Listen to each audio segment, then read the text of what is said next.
My title today is Assurance and the Investigative Judgment regarding a relational gospel. இந்த நாளின் தலைப்பு வந்து நம்பகத்தன்மை அல்லது நிச்சயம், அதோடு கூட நுட்ப நியாய விசாரணை. Yes. So உறவின் அடிப்படையினால சுவிசேஷம் அதையும் பார்க்கலாம். waiting for. Yep, it's turned on. Yep, thank you. And in introduction, when you think about that,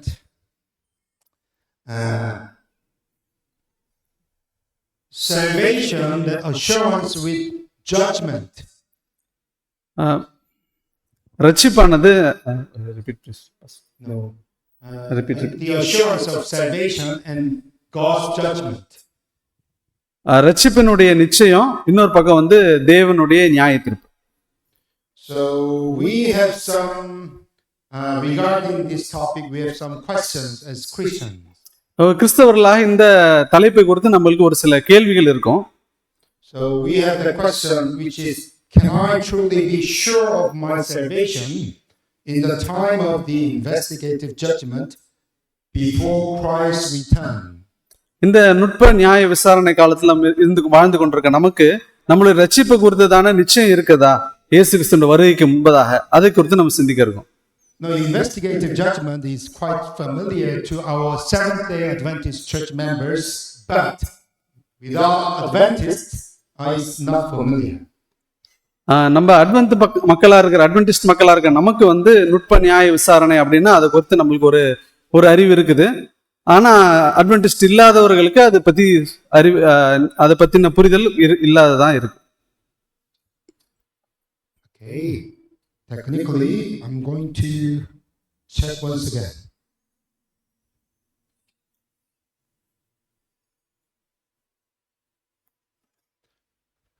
I think we should plug off and plug in again. No, it's not working. Sorry. Sorry for this, but yes, I know that this topic is not welcome by evildoers. No, Satan, he doesn't like us to discuss about this topic today. சாத்தானவன் நமக்கு இந்த தலைப்பிலிருந்து பாடத்தை கற்றுக்கொள்வதற்கு நம்மளுக்கு இடையூறு செய்கிறான் அப்படின்னு புரிகிறது. In my thinking, it is quite sure. என்னுடைய சிந்தையின் அடிப்படையில் அது உண்மைதான். All right.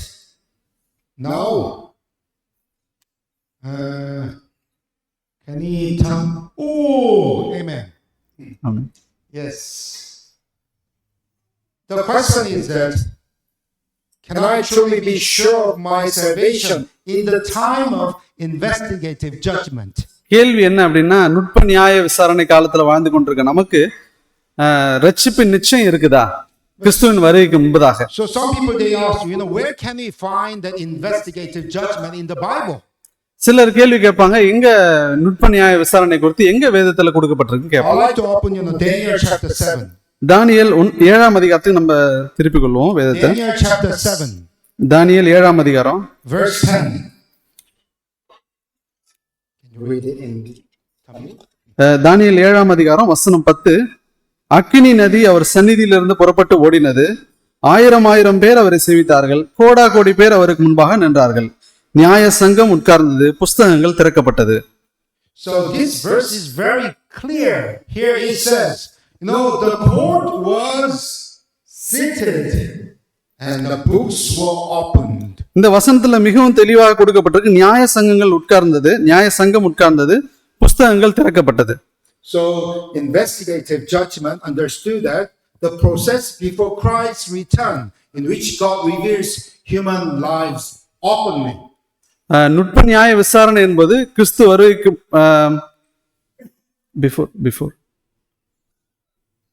நுட்ப நியாய விசாரணை என்பது கிறிஸ்துவனுடைய வருகைக்கு முன்பதாக அந்த தேவன் வந்து மனிதனுக்கு வந்து வெளிப்படுத்துறார். So which means God's judgment is not a hidden secret. It is quite open to everyone to understand. தேவனுடைய நியாய தீர்ப்பு என்பது ஒரு ரகசியம் அல்ல, எல்லாரும் தெரிந்து கொள்ளத்தக்கதாகவும் எல்லாருக்கும் புரியத்தக்கதாகவும் இருக்க போகிறது. And regarding this investigative judgment, some people they may ask quietly in their mind. ஒரு சிலர் இந்த நுட்ப நியாய விசாரணை கொடுத்து அவங்க மனதிலே கேள்விகள் எழும்பும். If my life is revealed, and I truly be sure that I am saved or not? என்னுடைய வாழ்க்கையானது வெளிப்படுத்தப்பட போகுது அப்படின்னா நான் ரட்சிக்கப்பட போறேன்னா, நான் காப்பாற்றப்பட போகிறேன்னா? That's why many Christians they have frightened, afraid to have that judgment moment. அதனால தான் அநேக கிறிஸ்தவர்கள் அந்த நியாய தீர்ப்புன்னு கேட்ட உடனே அந்த பயம் அவர்களுக்குள்ளாக எழும்புகிறது. But we have biblical promise. ஆனா நம்மளுக்கு வேதத்துல இந்த வாக்குத்தத்தம் கொடுக்கப்பட்டிருக்கு. When you open Romans chapter 8. ரோமர் 8ஆம் அதிகாரத்துக்கு நம்ம வேதத்தை திறந்தோம்னா, Romans chapter 8 verse 1. ரோமர் 8ஆம் அதிகாரம் வசனம் 1. So let's read this. Tamil. ஆனபடியால் கிறிஸ்து இயேசுக்கு உட்பட்டவர்களாயிருந்து மாம்சத்தின்படி நடவாமல் ஆவியின்படியே நடக்கிறவர்களுக்கு ஆக்கினை தீர்ப்பு இல்லை. Which means if you are in Christ, there is no condemnation anymore. இயேசு கிறிஸ்துவுக்குள் உட்பட்டவர்களாய் இருக்கும் பொழுது ஆக்கினை தீர்ப்பு இல்லை. So it seems that you don't have to worry about any judgmental moment because you know condemnation. நீங்க ஒருபோதும் இந்த நியாய தீர்ப்பு குறித்து அஞ்ச வேண்டிய பயப்பட வேண்டியதில்லை, ஏன்னா ஆக்கினை தீர்ப்பு இல்லைன்னு கொடுக்கப்பட்டிருக்கு. However, ஆனாலும் the scripture says another way of. ஆனா இந்த வசனம் சொல்லுகிறது ஆனபடி இன்னொரு விதத்துல பார்க்கும் பொழுது மறுபுறம் 2 Corinthians chapter 5 verse 10. 2 கொரிந்தியர் 5ஆம் அதிகாரம் 2 Corinthians chapter 5 verse 10. 2 கொரிந்தியர் 5ஆம் அதிகாரம் வசனம் 10. ஏனென்றால் சரீரத்தில் அவனவன் செய்த நன்மைக்காவது தீமைக்காவது தக்க பலனை அடையும்படிக்கு நாம் எல்லாரும் கிறிஸ்துவின் நியாயாசனத்திற்கு முன்பாக வெளிப்பட வேண்டும். So here it says we must all appear before the judgment seat of Christ. இந்த வசனம் சொல்லுகிறது நாம் எல்லாரும் கிறிஸ்துவின் நியாயாசனத்திற்கு முன்பாக வெளிப்பட வேண்டும். It says that there is no condemnation. இதுக்கு முன்னாடி நான் பார்த்தோம் எந்த ஆக்கினையும் கிடையாது, ஆக்கினை தீர்ப்பு இல்லை. But on the other hand, you have judgment in front of Christ. இன்னொரு புறம் கிறிஸ்துவுக்கு முன்பதாக நியாயாசனத்துல நம்ம நிற்கணும்னு கொடுக்கப்பட்டிருக்கு. So many Christians they have similar question like this. அநேக கிறிஸ்தவர்களுக்கு இப்படியான கேள்விகள் எழும்பும். If I'm saved, நான் ரட்சிக்கப்பட்டேன் அப்படின்னா why am I judged? நான் ஏன் நியாயம் தீர்க்கப்படுகிறேன்? And if there is judgment, அங்க நியாய தீர்ப்பு அப்படின்னு ஒண்ணு இருக்குதுன்னா, can I really be sure that I am saved? எனக்கு நான் ரட்சிக்கப்பட்டேன் அப்படின்றதுல நிச்சயமா இருக்க முடியுமா? So what do you think? நீங்க என்ன நினைக்கிறீங்க? We are truly saved or we are not just saved? What is your Christian condition? நாம உண்மையா ரட்சிக்கப்பட்டோமா அல்லது உண்மையா அதை ரட்சிக்கப்படல அப்படின்னு நினைக்கிறோமா? So how do we understand this meaning of investigative judgment as Christian? கிறிஸ்தவர்களாக எப்படி இதை நம்ம புரிந்து கொண்டிருக்கிறோம் இந்த நுட்ப நியாய விசாரணை அப்படின்றத? I would like to share this message because many people they think that the judgment is deciding your saving condition or non-saving condition. No. அநேகர் நினைக்கிறாங்க இந்த நுட்ப நியாய விசாரணை அப்படின்றது தான் என்னுடைய ரட்சிப்பை தீர்மானிக்குது அல்லது தீர்மானிக்கல அப்படின்னு நினைக்கிறாங்க. அப்படி கிடையாது. The judgment of God is much deeper than you're saved or not saved. Deeper than that meaning we have. அதை தாண்டி ஒரு ஆழமான அர்த்தம் இருக்குது தேவனுடைய நியாய தீர்ப்பு அப்படின்னு பார்க்கும்போது. Are you ready to dive into the story of the Bible? வேதத்திலிருந்து வேத காரியங்கள்ல இருந்து நம்ம படிக்க நீங்க தயாரா இருக்கிறீங்களா? Are you ready to study about what is the meaning of God's judgment in your life even though you are attending church today? தேவனுடைய நியாய தீர்ப்பு உங்களுடைய வாழ்க்கையில என்ன பங்கு வகிக்குது அப்படின்றத நம்ம பார்க்கணும். Yes, then let's pray shortly and we may share about the meaning of the judgment of God and also the assurance of salvation. இப்ப நம்ம ஜெபித்து தேவனுடைய நியாய தீர்ப்பு ஒரு பக்கமும் இன்னொரு பக்கம் வந்து ரட்சிப்பின் நிச்சயத்தை குறித்து நம்ம பார்க்கிறோம். Shall we?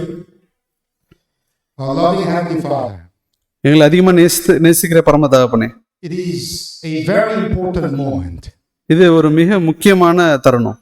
to share and reveal the meaning of your judgment உம்முடைய நியாய தீர்ப்பு கொடுத்து பகிர்ந்து கொள்வதற்கு நாங்க கூடியிருக்கோம். regarding salvation of your grace.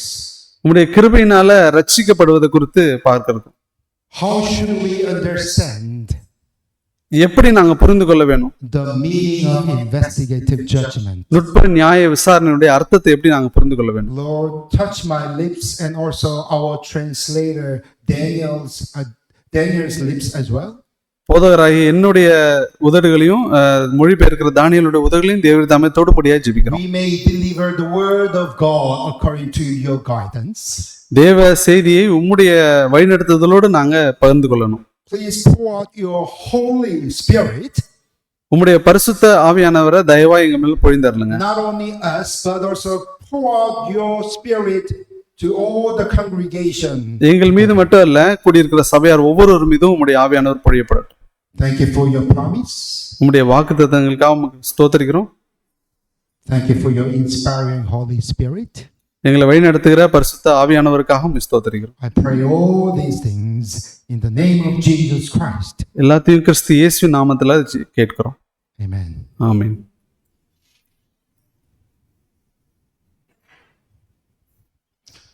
Dear brothers and sisters, please be remembered three things today. மூன்று காரியங்களை மனதில் வைத்திருங்க சகோதர சகோதரிகளே. Because when you remember these three things, you may closely understand about the meaning of God's judgment and your salvation. இந்த மூன்று காரியங்களை மனதில் வைத்திருக்கும் போது தேவனுடைய நியாய தீர்ப்பு மற்றும் ரட்சிப்பின் நிச்சயத்தை குறித்து நீங்க அறிந்து கொள்ளலாம். Number one, salvation begins not with perfection but with relationship. முதலாவது காரியம் ரட்சிப்பு அப்படின்றது நம்மளுடைய நீதி முழுமையான பூரணமான நீதியில அல்ல, தேவனோடு உள்ள உறவுல அடிப்படையா இருக்குது. When people think about my salvation, you think about my perfect behavior in Christianity. ரட்சிப்புன்னு நினைக்கும் போது பூரணமான நடத்தை நிமித்தம் அப்படின்னு மக்கள் நினைக்கிறாங்க. But the Bible says no. வேதம் சொல்லுகிறது அப்படி கிடையாது. It is the relationship between you and God. அது உங்கள் தேவனிடத்துல நீங்க வைத்திருக்கிற உறவின் அடிப்படையில் இருக்கு. Why this is important? ஏன் அது வந்து மிக முக்கியம்? Let's think about the case of Abraham.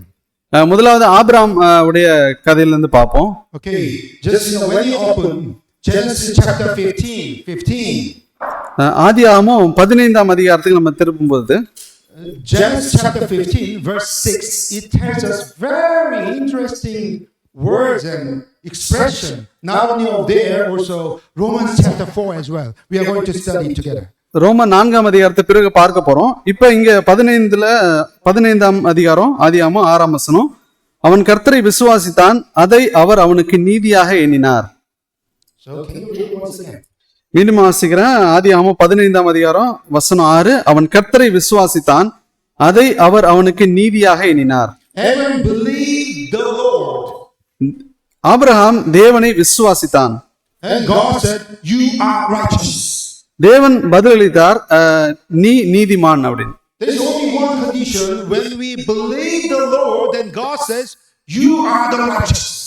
ஒரே ஒரு நிபந்தனை தான் இருக்கு. நாம தேவனை விசுவாசிக்கும் போது தேவன் நமக்கு மறு உத்தரவு சொல்றார், நீ நீதிமான் அப்படின்னு. So it is very important. Not after Abraham became perfect, God said, you are righteous. ஒரு காரியம், முக்கியமான காரியம், ஆபிரகாம் ஒரு பூரணம் புருஷனா மாறினதுக்கு அப்புறம், நீதிமானா மாறினதுக்கு பிறகு தேவன் அந்த வார்த்தை சொல்லல. Not after he passed every single test. No. அவர் சந்தித்த ஒவ்வொரு சோதனைகளை அவர் ஜெயிச்சதுக்கு பிறகு தேவன் அவரை நீதிமான் சொல்லல. God declared, you are the righteous, and he grew in Christ. தேவன் முதலாவது நீ நீதிமான் அப்படின்னு சொல்லிட்டாரு. அதற்கு பிறகு ஒவ்வொரு நாளும் கிறிஸ்துவுக்குள்ளாக ஆபிரகாம் வளர்ந்தார். When you open Genesis 12, ஆதியாகமம் 12 நம்ம திருப்பும் பொழுது Abraham lies because of his fear. Abraham வந்து தன்னுடைய பயத்து நிமித்தமாக ஒரு பொய்யை சொல்றார். He said, Sarah is my sister. சாராள் என்னுடைய சகோதரி அப்படின்னு ஒரு பொய்யை சொல்றாரு to the king of Egypt. எகிப்தின் ராஜா இடத்துல அவர் அப்படியான ஒரு பொய்யை சொல்லுகிறார். Not only there, when you open Genesis chapter 16, அங்க மட்டும் இல்ல, ஆதியாகமம் 16 நம்ம திறந்தோம் அப்படின்னா he struggles to wait for God's promise. அங்க வந்து அவர் தேவனுடைய வாக்குத்தத்தத்தை நிறைவேறுவதற்கு காத்திருக்கிறதுக்கு கஷ்டப்படுறார். He didn't listen to the word of God, but he listened to the word of his wife. தேவனுடைய சத்தத்துக்கு செவி கொடுக்காம தன்னுடைய மனைவியுடைய சத்தத்துக்கு செவி கொடுக்கிறார். Hey, please get a child with my servant Hagar. என்னது அடிமை பெண்ணாகிய ஆகார் இடத்துல பிள்ளை பெற்றுக்கொள் அப்படின்னு சொல்றாங்க சாரா. He didn't listen to the word of God. He listened to his wife's word. தேவனுடைய சத்தத்துக்கு செவி கொடுப்பது பதிலாக தன்னுடைய மனைவியின் சத்தத்துக்கு அவர் செவி கொடுத்தார். He got Ishmael. அதன் மூலமா இஸ்மாயிலை பெற்றெடுக்கிறாங்க. Still, he was not Abraham. He was Abram.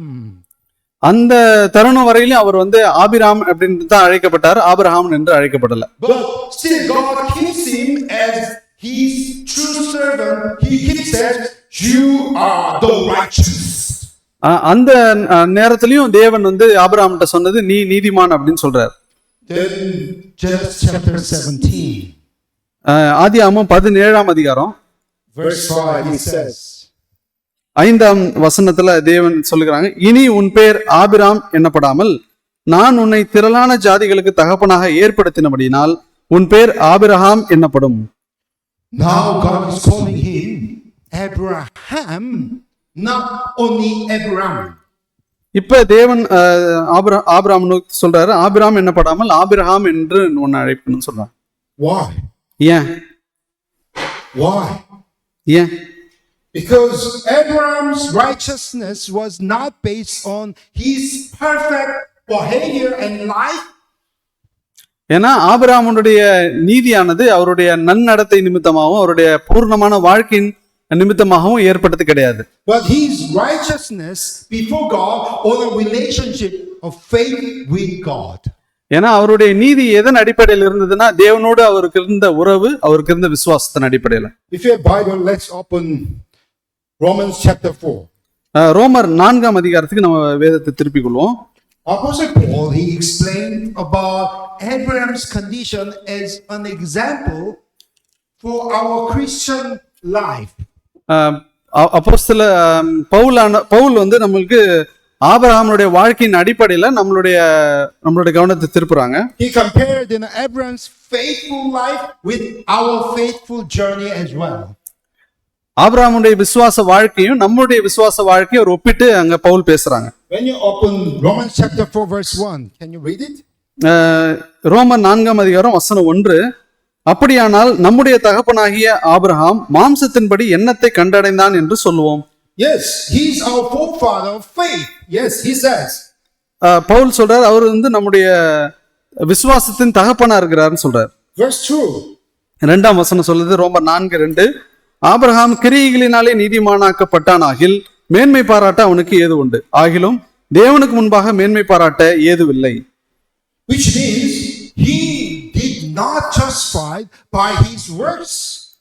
இந்த வசனத்தின் அடிப்படையில் அவர் தன்னுடைய கிரியைகள் நிமித்தமா நீதிமானாக்கப்படவில்லை. It's very clear that if he gained this name of faithful person, you are righteous with his own works, then which means he obtained by his own works. அவர் தன்னுடைய நல்ல நடத்தை நிமித்தம் தன்னுடைய கிரியைகள் நிமித்தம் அந்த நீதிமான் அப்படின்ற பெயரை பெற்றுக்கொள்ளவில்லை. But he clearly tells us, not before God. ஏன்னா தேவனுக்கு முன்பதாக ஒரு நீதிமானாக பாராட்ட அவருடைய கிரியைகளால் நீதிமானாக்கப்படவில்லை அப்படின்னு வேதம். Why? Because he showed up. He's somehow sorry to say that. Oh, she's my sister to the Egyptian king. ஏன்னா அந்த இடத்துல அவர் ஒரு தவறான ஒரு பொய்யை சொல்றாரு, எகிப்து ராஜாவின் இடத்துல சாராள் என்னுடைய சகோதரி அப்படின்னு. His behavior doesn't say that he's very righteous person. No. அவருடைய நடத்தை வந்து அவர் ஒரு நீதிமான் அப்படின்னு காட்டல, வெளிப்படுத்தல. When you open verse 3, ரோமர் 4:3 பார்த்தோம் அப்படின்னா வேத வாக்கியம் என்ன சொல்லுகிறது? ஆபிரகாம் தேவனை விசுவாசித்தான், அது அவனுக்கு நீதியாக எண்ணப்பட்டது என்று சொல்லுகிறது. This verse is very important because we just read it in Genesis chapter 15. இந்த வசனம் மிகவும் முக்கியமானது. ஏன்னா இப்பதான் நம்ம ஆதியாகமம் 15ல இந்த வசனத்தை வாசித்தோம். Because Abraham believed God, he was called righteous. Abraham தேவனை விசுவாசித்தான், தேவன் வந்து அவனை நீதிமான் அப்படின்னு குறிப்பிடுறார். Even though he was not following the word of God, but he followed his wife's advice to Hagar, but God said, you are still righteous. அவர் தேவனுடைய சத்தத்துக்கு செவி கொடாமல் தன்னுடைய மனைவியின் சத்தத்துக்கு செவி கொடுத்து ஆகார திருமணம் செய்த போதிலும் தேவன் ஆபிரகாமை நோக்கி நீ நீதிமான் அப்படின்னு சொல்றார். Why? Let's read in verse 4. ஏன் அப்படின்னு ரோமர் 4:4 வாசிப்போம். கிரியை செய்கிறவனுக்கு வருகிற கூலி கிருபை என்று எண்ணப்படாமல் கடன் என்று எண்ணப்படும். மீண்டும் வாசிக்கிறேன். கிரியை செய்கிறவனுக்கு வருகிற கூலி கிருபை என்று எண்ணப்படாமல் கடன் என்று எண்ணப்படும். It is very clear here. Now to the one who works, wages are not credited as a gift, but as an obligation. இந்த வசனம் மிக தெளிவா சொல்லுது. கிரியை செய்கிறவனுக்கு வருகிற கூலி கிருபை என்று எண்ணப்படாமல் கடன் என்று எண்ணப்படும். When God calls you and me as righteous, it is a gift of God. தேவன் உங்களையும் என்னையும் நீதிமான் அப்படின்னு சொல்லும்போது அது தேவனிடத்துல நமக்கு வருகின்ற அன்பளிப்பு. God's salvation, never selling. We are not able to buy the salvation of God. It is truly gift of God. தேவனிடத்திலிருந்து வருகிற ரட்சிப்பை நம்ம ஒருபோதும் நம்மளுடைய பலத்தினால வாங்க முடியாது. அது தேவனிடத்திலிருந்து கிடைக்கிற அன்பளிப்பு, பரிசு. That's why in the beginning Apostle Paul said, we should not boast about this, the gift of God's salvation. அதான் பவுலார் முதலாவது வசனத்தை சொல்றாரு, நம்ம மேன்மை பாராட்ட இங்க ஒன்றுமே கிடையாது இந்த ரட்சிப்பை குறித்து அப்படின்னு சொல்றாங்க. Why? Just keep reading the verse 5. ஏன் அடுத்து 5ஆம் வசனத்துல வாசிப்போம். ஒருவன் கிரியை செய்யாமல் பாவியை நீதிமான் ஆக்குகிறவரிடத்தில் விசுவாசம் வைக்கிறவனாய் இருந்தால் அவனுடைய விசுவாசமே அவனுக்கு நீதியாக எண்ணப்படும்.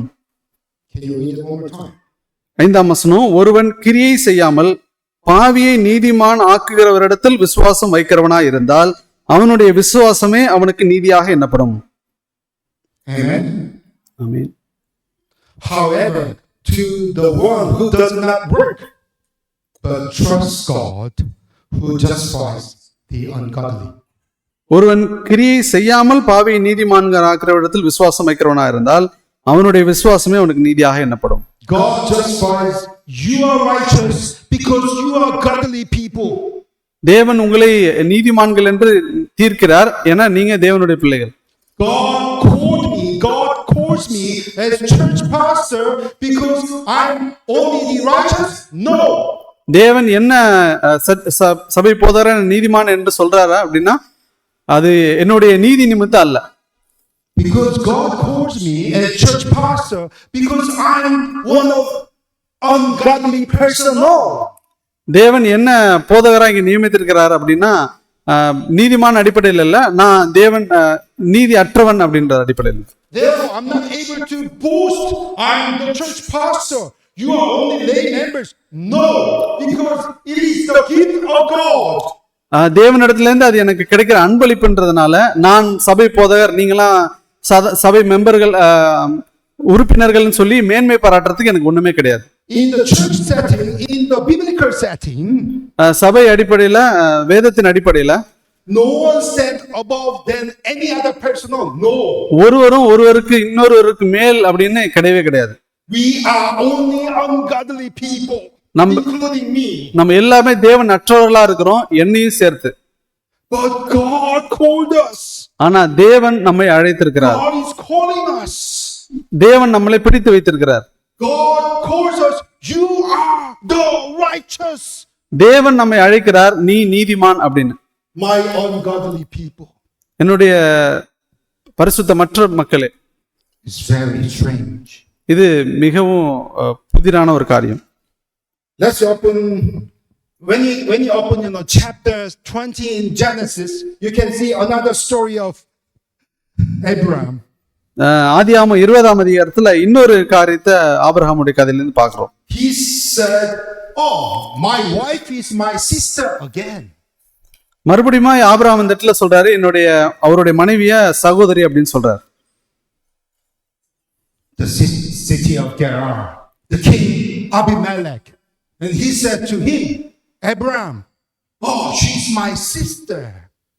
கேராரின் ராஜாவாகி அபிமெலேக்கு இடத்துல ஆபிரகாம் சொல்றாரு, சாராள் என்னுடைய சகோதரி அப்படின்னு. He did the same thing again. அவர் ஏற்கனவே செய்த அதே தவறை மீண்டுமா இவர் செய்கிறார். But God is promising him, "You are the righteous."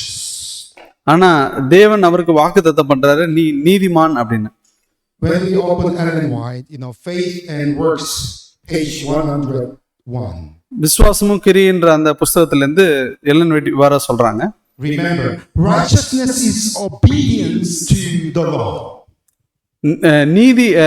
நீதி அப்படின்றது தேவனுடைய சட்டத்துக்கு கீழ்ப்படிவது. But man is incapable of rendering it. ஆனா மனிதன் பலனற்றவனா இருக்கிறான் அதை செய்வதற்கு. In other words, human being, you and I, even though we are Christian and I'm a pastor, we are not able to keep the law of God. நீங்களும் கிறிஸ்தவர்களா விசுவாச பிள்ளைகளா இருக்க நீங்களானாலும் சரி, போதரா இருக்க நானாலும் சரி, தேவனுடைய சட்டத்தை பற்றி கொள்வதற்கும் அதன்படி நடப்பதற்கும் கீழ்ப்படிவதற்கும் இயலாதவர்களா இருக்கிறோம். In other words, with our own power, our own strength, we are not able to keep the law of God with our own hands. No. நம்மளுடைய சொந்த முயற்சியினால தேவனுடைய சட்டத்தை, தேவனுடைய நியாயப்பிரமாணத்துக்கு கீழ்ப்படிய நம்மளால கூடாது. The only way in which he can attain to righteousness is through faith. நீதிமான் ஆக்கப்படுவதற்கு ஒரே வழி விசுவாசம் மாத்திரமே. I'd like to share that what is the meaning in biblical perspective. வேதத்தின் அடிப்படையில் இதனுடைய அர்த்தம் என்னன்னு நம்ம பார்க்கலாம். God does not wait for us to become perfect before beginning a relationship. ஒரு உறவை ஆரம்பிப்பதற்கு முன்பதாக, நம்மோடு ஒரு உறவை ஆரம்பிப்பதற்கு முன்பதாக தேவன் நாம பூரண புருஷர்களா இருக்கணும்னு காத்திருக்கல. Rather, he begins the relationship first and transformation flow follows within it. ஆனா முதலாவது அவர் உறவை ஆரம்பிக்கிறார், அதற்கு பிறகு நமக்குள்ளாக மாற்றங்கள் ஏற்படுது. Remember, when you become perfect Christian to become a Christian and God calls you, no. தேவன் நம்ம நல்ல ஒரு கிறிஸ்தவர்களா, பூர்ணமான கிறிஸ்தவர்களா ஆன பிறகு அவர் நம்மளை அழைக்கிறாரா?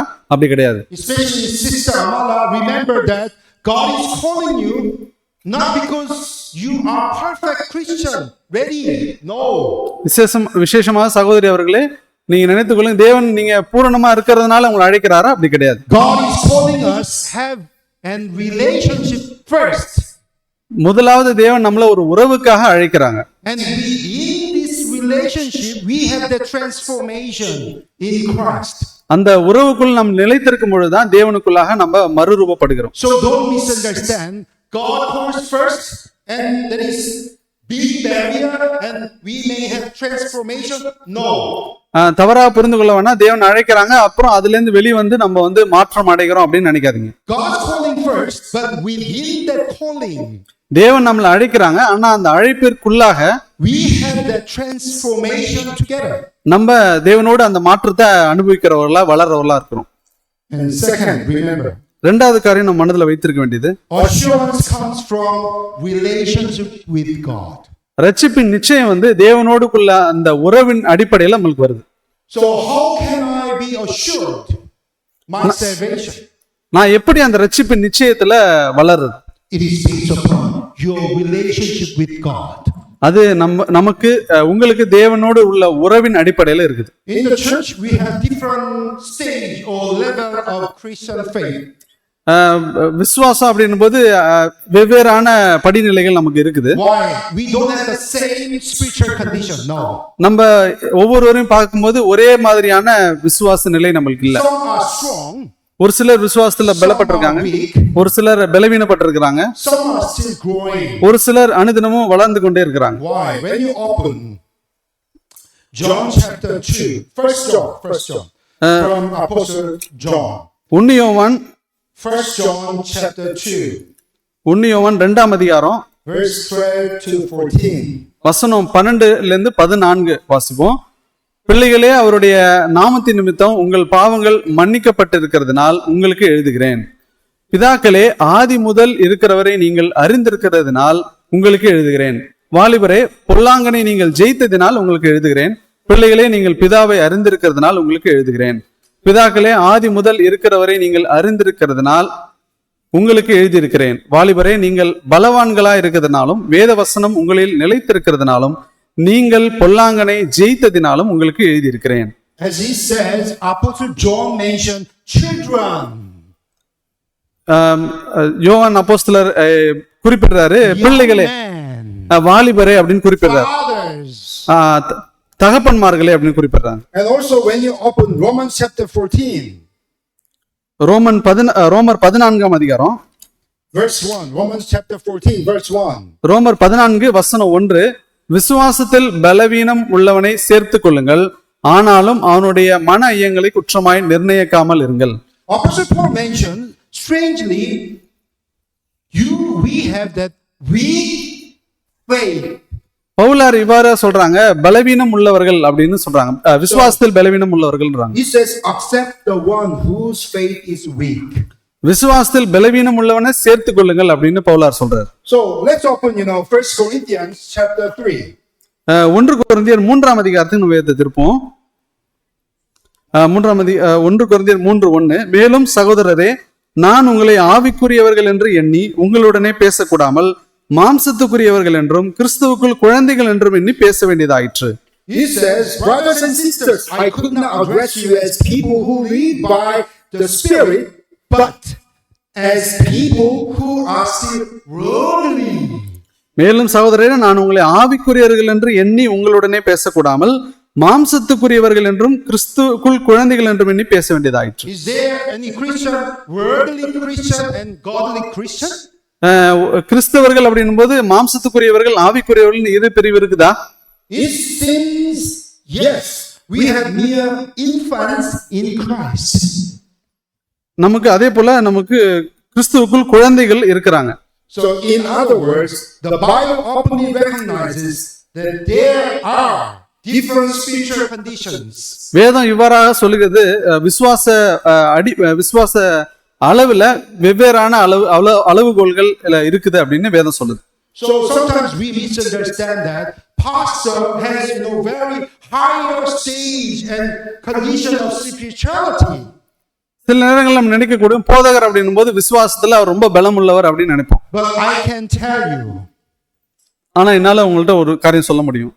some of you are much higher spiritual condition than me. உங்களில் சிலர் கூட என்னுடைய ஆவிக்குரிய நிலையை காட்டிலும் இன்னும் வலு உள்ளவர்களாய் பலம் உள்ளவர்களாய் இருக்கக்கூடும். எப்படி அது?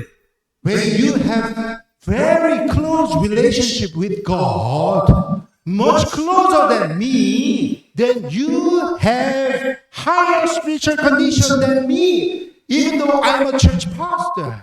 நான் ஒரு சபை போதகராய் இருக்கிற போதிலும் என்னை காட்டிலும் தேவனிடத்துல உள்ள உறவுல நீங்க இன்னும் பலப்பட்டு இன்னும் அதிகமாய் உறவு வைத்திருந்தீங்க அப்படின்னா என்னை விட இன்னும் பலம் உள்ளவர்களாய் ஆவிக்குரிய ரீதியிலும் இருப்பீங்க. So my church, அதனால என்னுடைய சபையை ஒரு காரியத்தை மனதில் வைத்திருங்க. Salvation is not measured by your perfect obedient behavior. No. ரட்சிப்பு உங்களுடைய பூரண நடத்தை நிமித்தம், உங்களுடைய நன்னடத்தை நிமித்தம் இல்ல. Salvation is determined by your relationship with God. ரட்சிப்பு தேவனோடு உள்ள நம்மளுடைய உறவின் அடிப்படையில நம்மளுக்கு கிடைக்குது. I'd like to open John chapter 10. யோவான் 10ஆம் அதிகாரம். John chapter 10. யோவான் 10ஆம் அதிகாரம். Verse 27. 27ஆம் வசனம், என் ஆடுகள் என் சத்தத்திற்கு செவி கொடுக்கிறது, நான் அவைகளை அறிந்திருக்கிறேன், அவைகள் எனக்கு பின் செல்கிறது. Can you read one more time? யோவான் 10:27, என் ஆடுகள் என் சத்தத்திற்கு செவி கொடுக்கிறது, நான் அவைகளை அறிந்திருக்கிறேன், அவைகள் எனக்கு பின் செல்கிறது.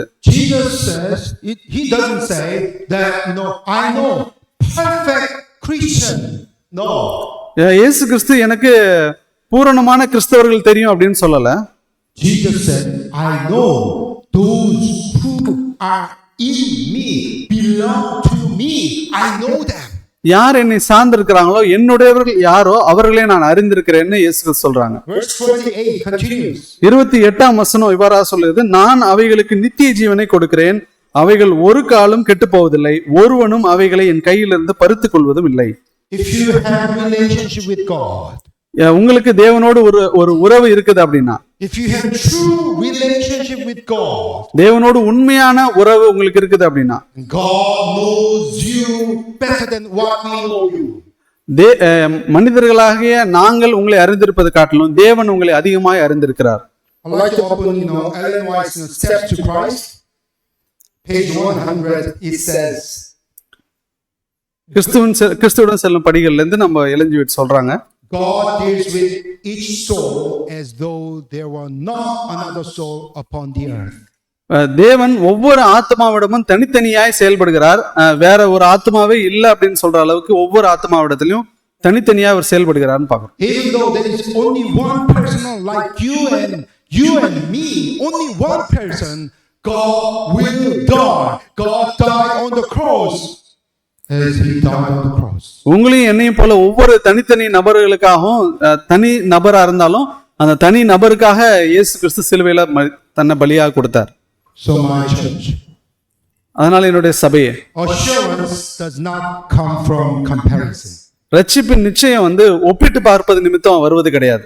As we are Asian people, Asian people, ஆசிய மக்களாகிய நம்மளுக்கு we always compare with others. நம்ம மற்றவர்களோட ஒப்பிட்டு பார்க்கும் தன்மை நம்மளிடத்துல இருக்குது. Sorry to tell you, that is our culture and tradition. இத சொல்வதனால வருத்தப்படாதீங்க, அது நம்மளுடைய கலாச்சாரத்துல ஒரு பங்கா இருக்குது. Even in Korea, we always compare with others. நாங்க எங்க கொரிய தேசத்திலயும் நாங்க ஒவ்வொருத்தவங்களோட ஒப்பிட்டு பார்க்கிற தன்மை எங்களுக்கு இருக்கு. I know your culture, our Tamil culture is quite similar. எனக்கு உங்களுடைய கலாச்சாரம் தெரியும், எங்களை போலதான் உங்களுடைய கலாச்சாரமும். But your salvation, your assurance, it never comes from comparison. உங்களுடைய ரட்சிப்பு நிச்சயம் ஒருபோதும் ஒப்பிட்டு பார்ப்பதன் மூலமா வராது. Your salvation, your assurance comes from your connection with God. உங்களுடைய ரட்சிப்பு நிச்சயம் தேவனோடு உள்ள தொடர்புல தான் நமக்கு வருது. It is final lesson 3. மூன்றாவது பாடம் என்ன அப்படின்னா, what is the meaning of God's judgment? தேவனுடைய நியாய தீர்ப்பு அப்படின்னும் போது அதனுடைய அர்த்தம் என்ன? Remember this, God's judgment does not create salvation. Judgment reveals your and our salvation. தேவனுடைய நியாய தீர்ப்பு அப்படின்னும் போது ரட்சிப்பை அது உருவாக்குவது கிடையாது. தேவனுடைய நியாய தீர்ப்பு ரட்சிப்பை வெளிப்படுத்துகிறது. Many people, they think that when the investigative judgment at that time, we may have final condition that who can be saved, who cannot be saved, like that. அநேகர் நினைக்கிறாங்க நுட்ப நியாய விசாரணை அப்படிங்கும்போது நியாய விசாரணை முடிவுல யார் நீதிமானா தீர்க்கப்படணும், யார் நீதிமானா தீர்க்கப்படக்கூடாது அப்படின்னு தெரிய வரும் அப்படின்னு நினைக்கிறாங்க. But remember, my church, the investigative judgment at that moment, God is not creating your condition, who can be saved, who cannot be saved. No. ஒரு காரியத்தை மனதில் வைத்துங்க, நுட்ப நியாய விசாரணை முடிவுல யார் நீதிமான் இல்லைன்னு தேவன் தீர்மானிப்பதில்லை. It is the time of revealing. அந்த நுட்ப நியாய விசாரணை அப்படின்றது நம்மளுடைய நிலையை குறித்து வெளிப்படுத்துவது தான் அதனுடைய. ஏன்? Okay, let's open the Bible. வேதத்தை திறப்போம். Luke chapter 8. We have here. Luke chapter 8. லூக்கா 8ஆம் அதிகாரம் வசனம் 17. வெளியரங்கமாகாத ரகசியமும் இல்லை, அறியப்பட்டு வெளிக்கு வராத மறைபொருளும் இல்லை. It is not hidden judgment. அது ஒரு ரகசியமான நியாய தீர்ப்பு இல்லை. It is open judgment. அது வெளியரங்கமான ஒரு நியாய தீர்ப்பு. Why open? ஏன் வெளியரங்கமாக்கப்படுது? The court is open. அந்த நியாய சங்கம் வெளியரங்கமா இருக்குது. Open to whom? யாருக்கு அது வெளியரங்கமா இருக்குது? Let's read here, Ecclesiastes chapter 12 verse 14. பிரசங்கி 12ஆம் அதிகாரம் வசனம் 14, ஒவ்வொரு கிரியையும் அந்தரங்கமான ஒவ்வொரு காரியத்தையும் நன்மையானாலும் தீமையானாலும் தேவன் நியாயத்திலே கொண்டு வருவார். So whether it is good or bad, all things are revealed. Revealing moment is the judgment of God. கிரியைகள் அந்த நன்மையானாலும் சரி தீமையானாலும் சரி அந்த நியாயத்துல அந்த நியாய தீர்ப்பின் வேலையில தான் தேவன் வெளிக்கொண்டு வருகிறார். The matter is, what's the biblical understanding of God's judgment? வேதத்தின் அடிப்படையில புரிதல் என்ன தேவனுடைய நியாய தீர்ப்புல? So remember my church, judgment reveals. நியாய தீர்ப்பு வெளிப்படுத்துகிறது. It is not the moment that determines one's salvation. No. அது ஒருவருடைய ரட்சிப்பின் நிச்சயத்தை தீர்மானிக்கும் நேரம் கிடையாது நியாய தீர்ப்பு. Why? ஏன்? In the judgment, in the great controversy, page 487. மாபெரும் ஆன்மீக போராட்டத்துல, in the judgment, the use made of every talent will be investigated. நியாய தீர்ப்புல கொடுக்கப்பட்ட தாளந்து எப்படி பயன்படுத்தினாங்க அப்படின்றது இது விசாரிக்கப்படுகிறது. Why the judgment of God is investigating moment in the universal sense? ஏன் அது விசாரிக்கப்படுகிறது பிரபஞ்சத்தின் அடிப்படையில் பார்க்கும்போது? Because not because God needs to discover whether you are saved or lost. தேவன் கண்டுபிடிக்க போறதில்ல நம்ம ரட்சிக்கப்பட்டோமா இல்ல ரட்சிப்பை இழந்து போனோமான்னு தேவன் அதை கண்டுபிடிக்கிற நேரம் கிடையாது. But to reveal his justice before whom the entire of the universe. ஆனா அவருடைய நீதியை தேவன் வெளிப்படுத்துகிறார் யார் முன்பாக அப்படின்னா எல்லா முழு பிரபஞ்சத்தின் முன்பாக தேவன் தன்னுடைய நீதியை வெளிப்படுத்துகிறார். Why is important? ஏன் அது மிக முக்கியம்? Because God knows everything. தேவன் ஏற்கனவே சகலத்தையும் அறிந்திருக்கிறார். God knows you are good and bad. God knows what you've done, your past life, who you are even today. உங்களுடைய நன்மையான காரியங்கள் தீமையான காரியங்கள் நீங்க உங்களுடைய கடந்த காலம் என்ன இப்போ நீங்க எப்படி இருக்கீங்க எல்லாத்தையும் தேவன் அறிவார். That is why God already knows who can be saved, who cannot. அதனால தான் தேவனுக்கு ஏற்கனவே தெரியும் யார் ரட்சிக்கப்படக்கூடும் யாரால் ரட்சிக்கப்படக்கூடாது அப்படின்னு. But sorry, the universal people, even inclusive that all the angels, they do not know because they are not God. ஆனா முழு பிரபஞ்சத்திற்கும் தேவ தூதர்கள் உட்பட முழு பிரபஞ்சத்திற்கும் இந்த ரகசியமானது தெரியாது. So all the universal people, there really no doubt. அவங்க எல்லாருமே பார்த்து கொண்டிருக்கிறாங்க பிரபஞ்சம் முழுவதும். God is showing them, God is revealing them openly. தேவன் அவர்கள் முன்பதாக சகலத்தையும் வெளியரங்கமாக்குகிறார். Why you and I we can be saved, why we are righteous from the sight of God. That is why he is opening this investigative judgment to whole universe. அந்த நுட்ப நியாய விசாரணையில தான் அந்த முழு பிரபஞ்சத்திற்கும் ஏன் இவங்க ரட்சிக்கப்பட்டாங்க ஏன் இவங்க ரட்சிக்கப்படல அப்படின்றத தேவன் வெளிப்படுத்தி காட்டுறார். That is why the judgment moment, that moment is not deciding moment, it is revealing moment, because he knows already you and I, we are the righteous from his sight. ஏன்னா நியாய தீர்ப்பின் வேலையில தான் ஒருவருடைய ரட்சிப்பு தீர்மானிக்கப்படல, ஒருவருடைய ரட்சிப்பினுடைய தீர்மானம் எதன் அடிப்படையில் எடுக்கப்பட்டிருக்குன்னு அப்ப வெளிப்படுத்துறாங்க. Let's remind the life of Abraham. மறுபடியும் ஆபிரகாமுடைய வாழ்க்கையில் நம்ம திரும்பி பார்ப்போம். His life did not create faith. அவருடைய வாழ்க்கை விசுவாசத்தை உருவாக்கல. His life revealed faithful life. Already he got that faith in his heart and mind, in his soul. அவருடைய வாழ்க்கையை வெளிப்படுத்துச்சு எது அப்படின்னா ஏற்கனவே அவருக்குள்ள விசுவாசம் இருந்திருக்கு, அவர் ஆத்மத்துல இருந்து விசுவாசித்தார் அப்படின்னு. So Sister Amala, சகோதரி அமலா அவர்களே, your baptism is very precious moment. உங்களுடைய ஞானம் முழுக்க மிகவும் விசேஷித்தமான ஒரு காரியம். If you have that faith, உங்களுக்கு அந்த விசுவாசம் இருக்குது அப்படின்னா, that faith from God, அந்த விசுவாசம் தேவனிடத்துல இருந்து வருது, that changes your entire soul. உங்களுடைய முழு ஆத்மாவையும் அது மாற்றுகிறது. That is why God is calling you and me as He is righteous. அதனாலதான் உங்களையும் என்னையும் தேவன் அவருடைய நீதிமான்களான பிள்ளைகள் அழைக்கிறாங்க. His righteousness at the moment of that baptism. அவருடைய நீதி அந்த ஞானமுழுக்கு நேரத்துல நம்மை தொடுகிறது. In conclusion, முடிவாக remember 3 things. 3 காரியத்தை நினைவில் கொள்வோம். Number 1, முதலாவது, salvation does not begin with perfection. ரட்சிப்பு பூரண நன்னடத்தை நிமித்தமா ஆரம்பிக்கல. It begins with your relationship with God. அது ரட்சிப்பானது தேவனோடு உள்ள நம்மளுடைய உறவில தான் ஆரம்பிக்குது. Number 2, இரண்டாம் காரியம், assurance does not come from comparison. ரட்சிப்பு நிச்சயமானது நம்ம பிறரோடு ஒப்பிட்டு பார்ப்பது நிமித்தம் வருவது கிடையாது. It comes from your connection with God. அது தேவனோடு உங்களுக்குள்ள தொடர்பு நிமித்தமா வருகிறது. And thirdly, மூன்றாவது, judgment is not the moment that determines your and our salvation. நியாய தீர்ப்பானது உங்களுடைய என்னுடைய ரட்சிப்பின் நிச்சயத்தை தீர்மானிக்கிற நேரம் கிடையாது. Godly judgment, தேவனுடைய நியாய தீர்ப்பு, that is the moment when God reveals that his relationship with you and me, us.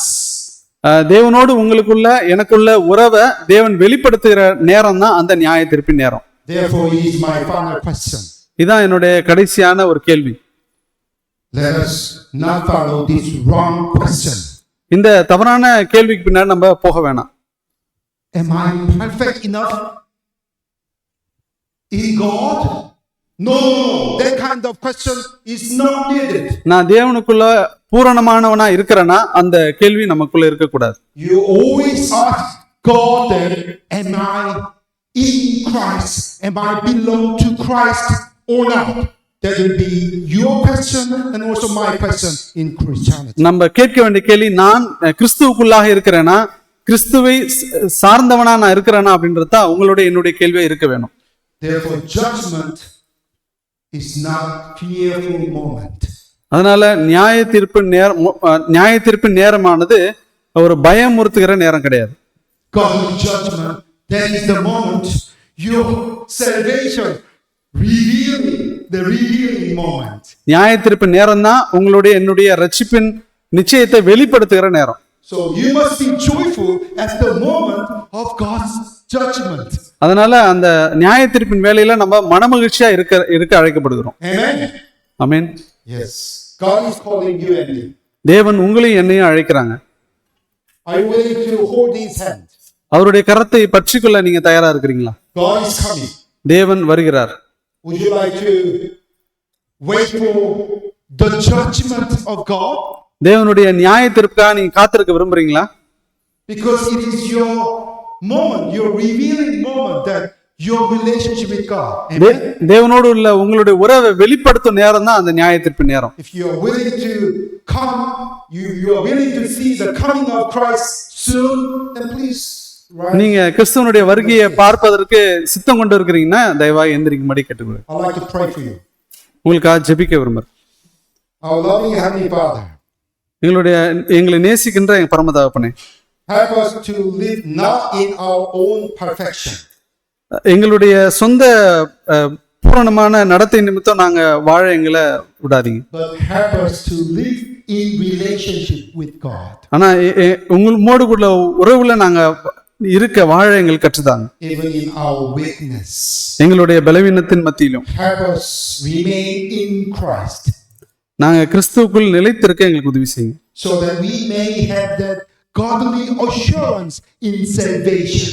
அப்படியாக எங்களுக்கு அந்த ரட்சிப்பு நிச்சயம் எங்களுக்கு கிடைக்கிறது. May the inspiration of Holy Spirit pour out all the congregation.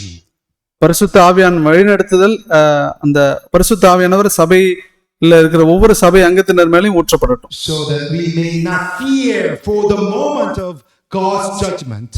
அப்படியாக நாங்கள் அந்த நியாய தீர்ப்பின் நேரத்தின் குறித்து நாங்கள் பயப்படாமல் இருக்க உதவி செய்யுங்க. But we may welcome for the judgment of God, because that moment is revealing moment our relationship with God. நியாய தீர்ப்பின் நேரத்தை நாங்கள் வரவேற்கின்றவர்களா இருக்க, ஏன்னா அது எங்களுடைய உறவு, உம்மோடுக்குள்ள உறவை வெளிப்படுத்துகிற நேரமாய் அமைய இருக்கிறது. We pray that who gives us this God's salvation in the name of Jesus Christ. நீங்க இயேசு கிறிஸ்து நாமத்துல இந்த ரட்சிப்பு நிச்சயத்தை உம்மிடத்துல நாங்க பெற்றுக்கொள்ள உதவி செய்யும். Amen. ஆமென்.